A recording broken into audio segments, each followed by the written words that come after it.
મારું નામ ધીરેન્દ્રસિંહ જાલુભા મોકા છે। મારું ગામ લટેડી, હાલે અંજાર રહું છું। હું આખા કચ્છ જિલ્લા ટેક્સી એસોસિએશનનો પ્રમુખ છું ને હું તાલુકા વાઇઝ એક એસોસિએશન બનાવું છું કે જે 5-5, 7-7 મેમ્બરો અમે આખું જૂથ બનાવી ને જ્યારે અમારે જે મુદ્દા હશે, અમારું આખું એક સંગઠન ઊભું થઈ જશે, એના પાછળ અમારા જે નિયમ, અમારે જે તકલીફો છે એ બધું અમે બહાર મૂકશું।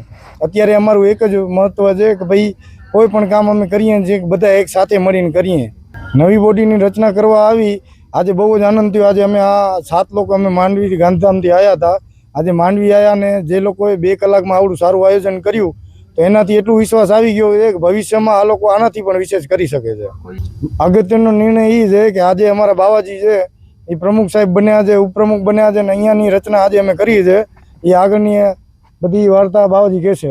આજે અમે ટૂંક સૂચના પ્રમાણે ભેગા થયા આપણે દલારામ રિસોર્ટમાં અને બહોળો પ્રતિસાદ મળ્યો છે અમને। અહીંયા કને કચ્છ જિલ્લા ટેક્સી એસોસિએશનની મિટિંગ કરવા માટે ગાંધીધામથી અમારા પ્રમુખશ્રી, ઉપપ્રમુખશ્રી ને બધા ટીમ ગાંધીધામથી અહીંયા આવી હતી અને માંડવી તાલુકાના નાની મોટી બધી ગાડીવાળા ભાઈઓ, ઓનરો બધા ભેગા થયા અને બહુ જ સારું એવો મિટિંગનું આયોજન થયો।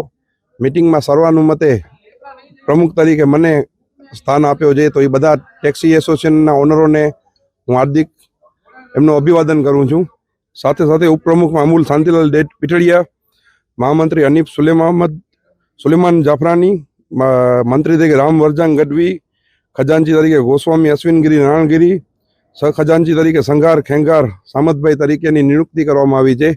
અને આ ટેક્સી એસોસિએશન બનાવવા પાછળ ખાલી અમારો જ હિત નહીં, સાથે સાથે ગ્રાહકનો પણ અમે હિત ઈચ્છશું અને એમનાથી પણ કોઈ પણ જાતનો અન્યાય ક્યાંય પણ ન થાય એનો પણ અમે ખાસ ધ્યાન રાખશું। સાથે સાથે ગાડીવાળા જે ભાઈઓ છે, ઓનર છે, એમને પણ આપણે બધા જ માંડવી તાલુકાના સંપૂર્ણ ઓનરને અમે સાથે લઈ અને સારો કાર્ય કરશું। અસ્તુ।